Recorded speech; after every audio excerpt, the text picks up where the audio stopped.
Hi, it's Sasha and Megan here, ERH Associates Endocrinologists.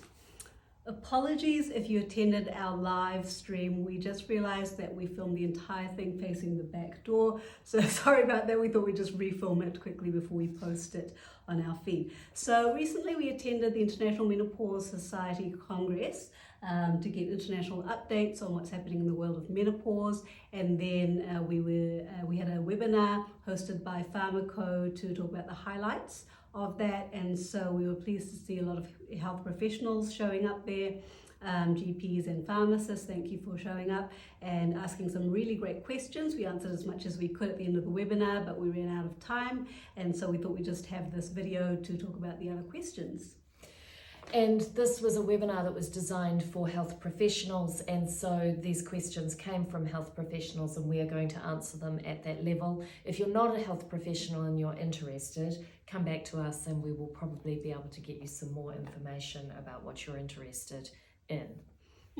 And stay tuned for the end. We will announce the launch date for our ERH Associates app and our first menopause course, which is an introduction for people going through perimenopause or expecting perimenopause on what to expect and what treatment options are.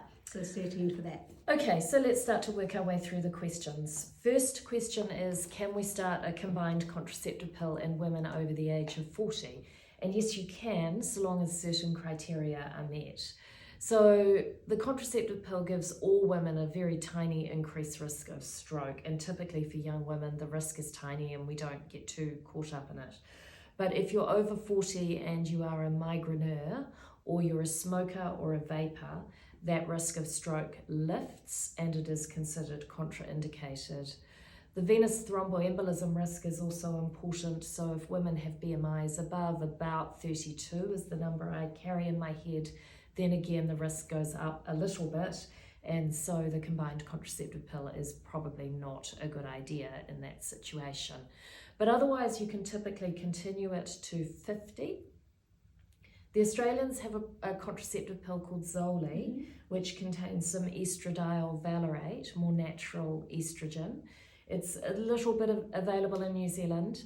It's not funded. It's about $200 for 6 months use, available from Bayes Health Pharmacy in Mairangi Bay. And because this is a more natural estrogen, the Australians are tending to use this through until about 55, so it can be used a little bit later. Just be aware, sometimes women in their 40s can develop breakthrough menopausal symptoms on the contraceptive pill and do better with the more natural hormone therapy. Can't really explain why they do that, but some of them do. And be aware too of vaginal symptoms on the contraceptive pill for women in their 40s. I think that woman often does better with some estradiol vaginally, so you could either add in some Ovestin or you could swap her over to hormone therapy if there was no contraceptive requirement. Sounds good. And so the next question is, when do you time bloods for estrogen levels? So it depends on why you're doing it. If you're thinking about fertility, usually in the first part of the cycle, so day 2 to 5. Otherwise, if they're not having cycles, you don't need to do it.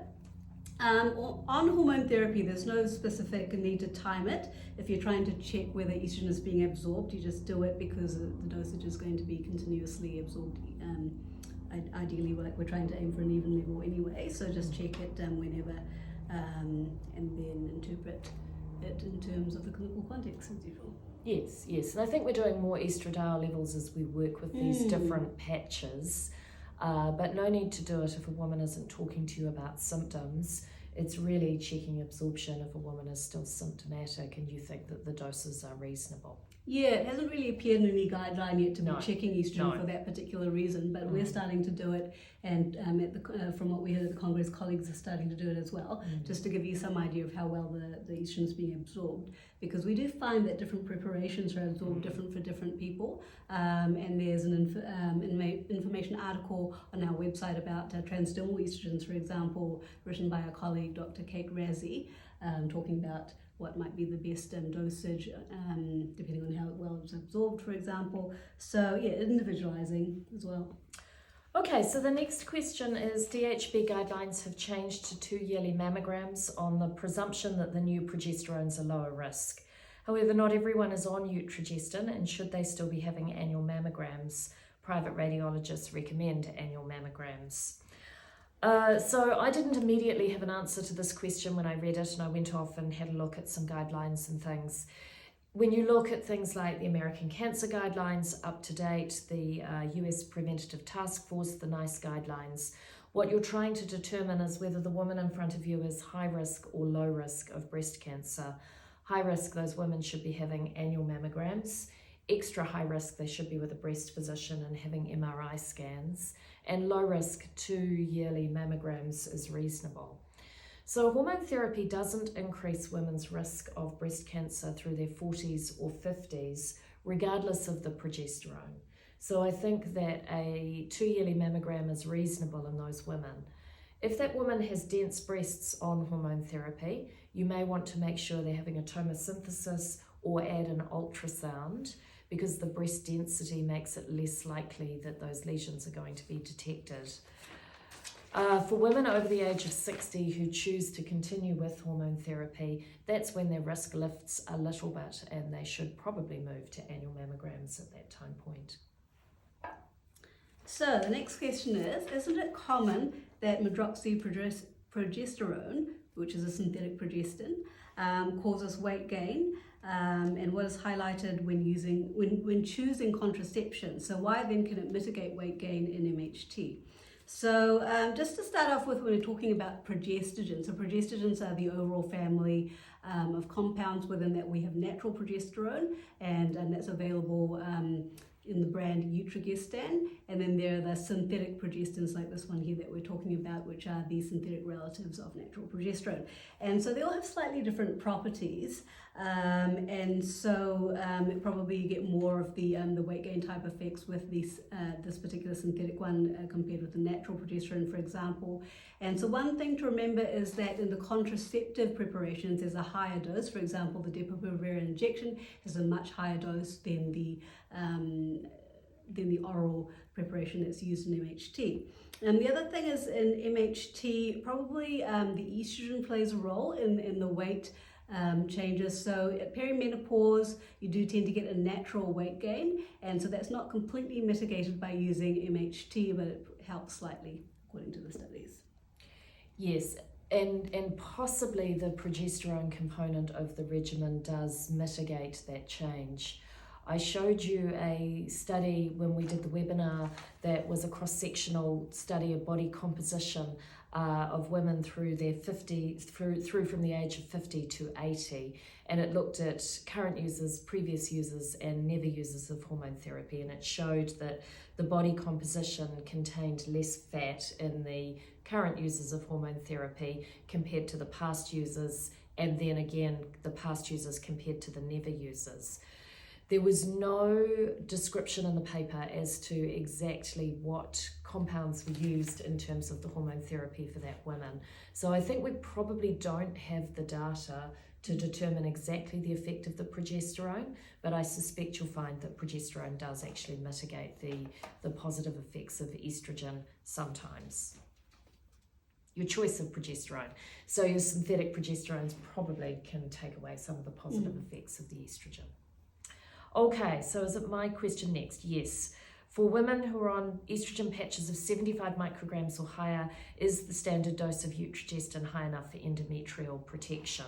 Okay, so this question came from the Australasian Menopause Society, who about 18 months ago removed the guideline on their website that said that for women on higher doses than a 50 microgram patch or equivalent, we should be using higher Eutrogestin at 200 milligrams.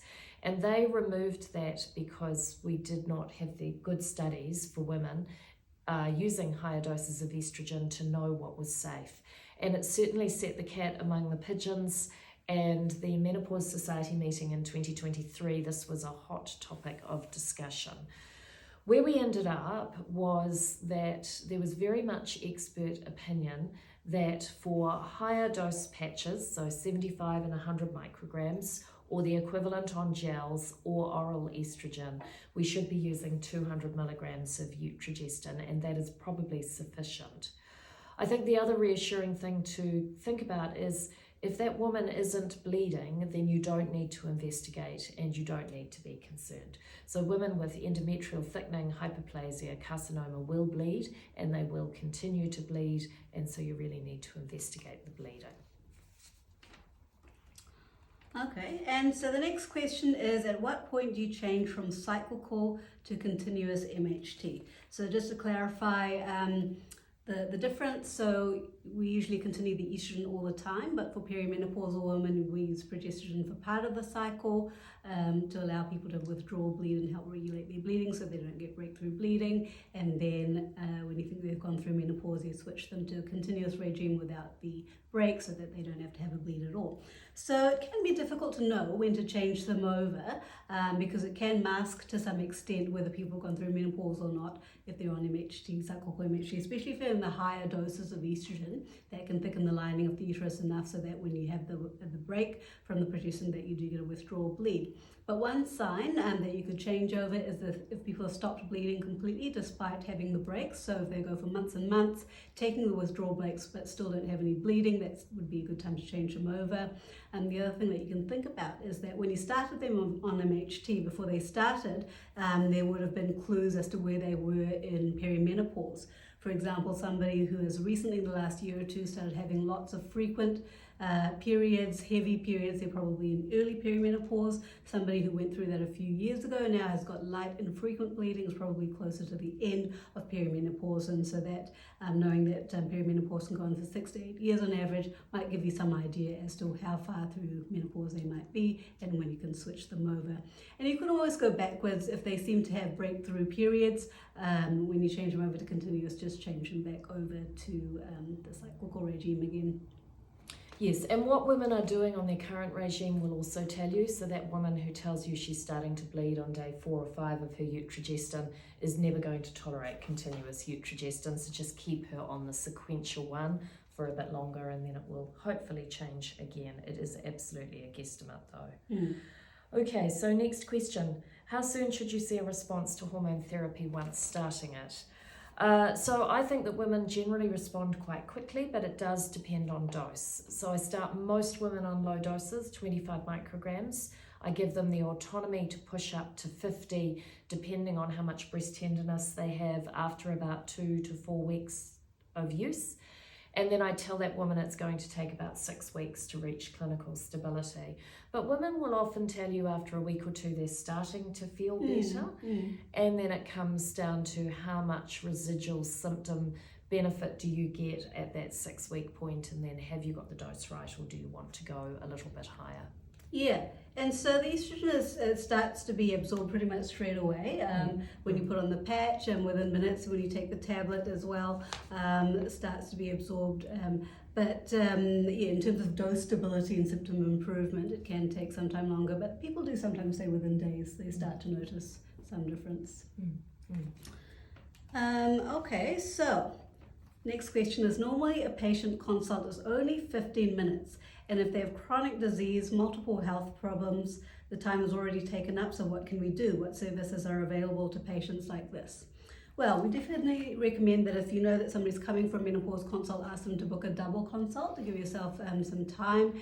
The other thing that we would suggest is that we're launching this Essentials Menopause course for people to have basic information that's available about menopause, and so you could direct your patients to go and watch that first, so they'll have some background knowledge when they come to your appointment on what to expect in perimenopause and what their treatments might be. So this is all completely new to them when you discuss it. And then the other thing is that there is some provision in the public system if your patient doesn't have insurance for complex menopause, where it's difficult to manage in the primary setting.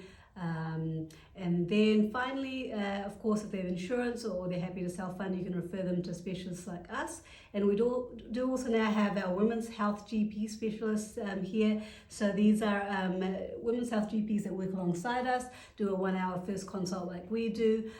We provide support to them in the form of discussion of the patient, or even popping into the appointment sometimes. And this is meant to be a specialist equivalent level service rather than replacing primary care, so primary care remains with the patient's usual GP. Next question, are we at the point when we are recommending lifelong hormone therapy? I think this is a good question. I think that this is all about individualized care. So benefit must always outweigh risk, and risk on hormone therapy for women in their 40s and 50s is really minimal, and if women are on transdermal hormone therapy, really nothing. But for women who choose to continue combined hormone therapy through from about the age of 59, 60, they're moving forward. 1 per 1,200 women per year will develop a breast cancer attributable to their hormone therapy. So I think that time of sort of 58, 59 is a really good time to have a proactive discussion with that woman. What does she think about that risk? What benefits does she think that she's gaining? What does she want to do? And some women will say to you, I'm getting my annual mammograms. This is really important to me for this reason. I'm comfortable with that level of risk. I'm going to carry on. And others don't want to know about that. They stop their hormone therapy, use vaginal estrogen creams, and life goes on. I think this is going to be an area too of changing evidence. There are studies that are going to come over the next 5 to 10 years that will change this discussion as well. So continuing to talk to your patient and making a combined decision about continued hormone therapy use based on what we're able to advise around risk and that woman feels around benefit, I think is key to answering this question. And on a practical note, in terms of the discussion that I have with women when they ask about how long they might continue on MHT when starting, what I usually say is that usually, unless you develop any significant risk factors or contraindications like uncontrolled blood pressure, liver failure, heart disease, usually it's considered safe to continue up until the age of 60, and then after that we weigh the pros and cons and continue to reassess on a case-by-case basis. You might be able to come off it, but certainly if you still have symptoms, we can regularly review that. Okay, so the next question is it worthwhile getting blood tests before starting hormone therapy in perimenopausal women, or is symptom assessment sufficient? So the guidelines suggest that you don't need to have blood tests before starting MHT if it seems obvious that they're going through perimenopause. So if they've got classical symptoms, there's no other suspected causes, they're the normal age for menopause or perimenopause, then you can just simply start the MHT. And then it's also a confirmation if the symptoms therefore go away, you would start MHT. And if the symptoms don't go away and they still continue to have hot flushes on high dose estrogen, for example, that's where you might consider other causes. Where you might want to test for it is where it's unclear that perimenopause is what's going on, for example, in your younger patients. And so in this instance, you might need to check a couple of times. So in the blood tests, what you classically see post-menopause is the estrogen is low and the gonadotrophins, the pituitary hormones LH and FSH, are high. And so in perimenopause, the blood levels on any given day may or may not be in that range, and they'll dip in and out of this range over time. And in early perimenopause, the result will probably be less in that range and more in that range as time goes on. And another clue that we often see in very early perimenopause is you get those really high estrogen levels, maybe even over 1,000, and that can indicate early perimenopause, where you get those really high peaks of estrogen. Often coinciding with the time when women have the heavier, more frequent periods at early perimenopause. Okay, so next question. A menopause clinic in Wellington told a patient who was over 60 that it was okay to start hormone therapy. Is there an age limit to starting hormone therapy? And if started at 60, how long can women use it for? So this question refers to the current guidelines. And the guidelines in every international body that you pick up will say if women are under the age of 60 or less than 10 years from their last menstrual period, hormone therapy is first line for the indications that I think we all know. So I think firstly thinking about 10 years from the last menstrual period is important, because if that woman had her last menstrual period at 54, 56, then she's within 10 years, and I think that's very reasonable.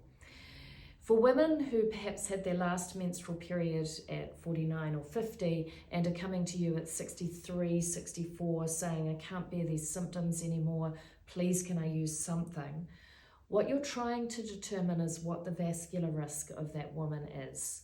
What is your chance of destabilizing an unstable plaque in a cerebral or coronary artery and causing a problem?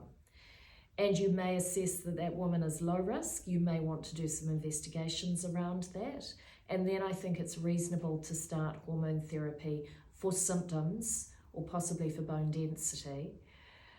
The further that woman gets through her 60s, the more her vascular risk is going to start to lift, or you're going to have to start to think about it. And I think those women probably need specialist review.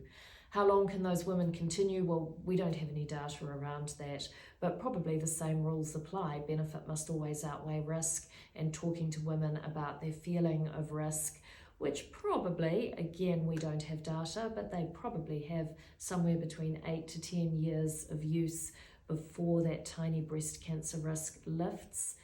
That is unstudied, that is an expert opinion level of evidence only, but I tend to give those women a few years before I start to talk about those kind of things. Yeah, do you have comments? Yeah, I think we're all starting to see this group of women now, with all the talk about menopause, over the age of 60, who are coming to ask for MHT, who don't actually have significant symptoms, and they're wondering, are they missing out on this great magic thing, MHT? And I think that group, we can clearly reassure them that it's not recommended that they start MHT at that point for that reason, because even a normal age menopause or at perimenopause in your 50s, we wouldn't recommend it in the absence of symptoms at this point as per the guidelines. So I think that's clear cut. Otherwise, so there's significant symptoms, individualizing.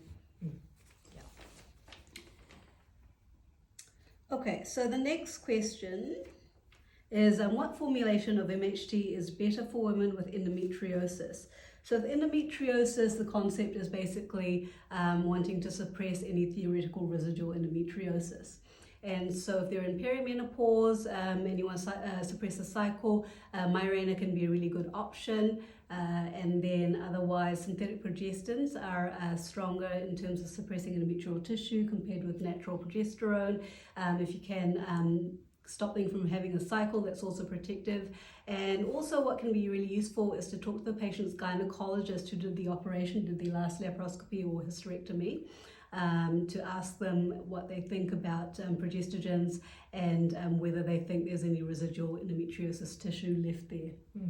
And I think talk to the patient. If the patient's coming back telling you that pain's getting worse or bleeding's getting worse, you need to push up the progesterone or consider a different type of progesterone. And sometimes I'll do what I call a top-heavy regime, where you perhaps use a 50 microgram patch and 200 milligrams of eutrogestin to get control, or a synthetic progestin. So what the patient is telling you in that situation is really important. Okay, next question.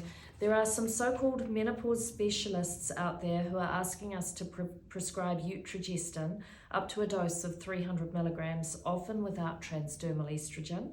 What are your thoughts on these higher doses of progesterone alone? I think this is quite a complex question. There are certainly some indications for lower doses, and some for higher doses. So I would use occasionally 100 milligrams of eutrogestin, because we know that 25% of women will find this beneficial for sleep and often anxiety. I'm often using that with estrogen, but if somebody's got a Mirena in, I might try 100 milligrams of eutrogestin to see if they get that effect as well. If somebody's bleeding on estrogen and they're already on 200 milligrams of eutrogestin, then if it's tolerated, I will push that up to 300 to get bleeding control if that goes well, especially if that woman doesn't want a Mirena. I'm not entirely sure of the logic to use 300 milligrams of eutrogestin alone. I think you'd get the same benefit of sleep and anxiety on 100. And so I'm not entirely sure why we're doing it, and we don't have data. So it's not something probably that I would do unless there was a very good reason for doing it. Yeah, I mean, like with any medication, it's got potential risks, and so we want to consider not using more than we need to if we don't need to. So if you're trying to stop bleeding, then that's a reasonable reason to consider. But otherwise, it's important to remember that the breast cancer risk that's associated with MHG in the baseline population is associated with the progesterone component, and so something to consider when using more than the usual dose that's considered to be enough to protect the lining of the uterus from thickening with the estrogen. Okay, so next question is, what are the pros and cons of sequential use of Utrogestan versus continual use in women who need it for sleep? So as you know, we use the estrogen continuously and then take a break from the progesterone to regulate bleeding in perimenopausal women, but some women find it helpful for sleep as well. And so natural progesterone, we always recommend take it at night. If you take it in the morning, it can cause drowsiness. At night, it helps with sleep. And some people do get side effects with this. So people that get side effects with progestagens often might have had a history of sensitivities with the pill in the past, or severe PMS and general medication sensitivity. So people with a history of PMS, for example, might get the PMS symptoms back with the progestagens. Probably less likely to happen with natural progesterone compared with synthetic progestins. But most people who haven't had that sort of history feel better on it, feel calmer, sleep better, and so might want to take it for most of the time. So we can use a longer course, a 21-day or a 24-day course per month to allow them to have that benefit for most of the time. Sometimes even just helping with the habit of the sleep, that can help with the sleep the rest of the time if you break the cycle of sleep deprivation. So that might be helpful in that way. Other benefits for using a long course of Utrogestan can also be to help with bleeding regulation. So if they've got heavy bleeding, breakthrough bleeding, a longer course sometimes helps you to control that a little bit better. But very hard to keep a perimenopausal woman on continuous Utrogestan without bleeding, and then you end up having to investigate that. So make sure, just give her a break of 7 days or so per month. And you can use other things like, melatonin and see if that helps in the other days. Yeah. Okay, that's the end of our questions. Great. And so the promised announcement. So we've had this app in development, the ERH Associates app, for the last 2 years or so, where we're going to host on digital courses to learn about different aspects of hormonal health. And the first course that is going to go live is the Menopause Essentials course. So this is like at school you have the puberty talk, this is the menopause talk, and so it's about basically what to expect in perimenopause and the treatments that you might want to consider. And so that we hope will be going live on the 3rd of January 2025. It's somewhat subject to change in terms of the date because it depends on when they approve it for the Apple Store and Google as well, but we will update you as we know. But we hope to have that launching on the 3rd of January, so stay tuned for that. Thank you for giving up your time on Sunday morning to come and listen to us, and hopefully we've answered all these questions, great questions. If we haven't, if you've got more, come and talk to us and we may be able to help. See you later. Bye-bye.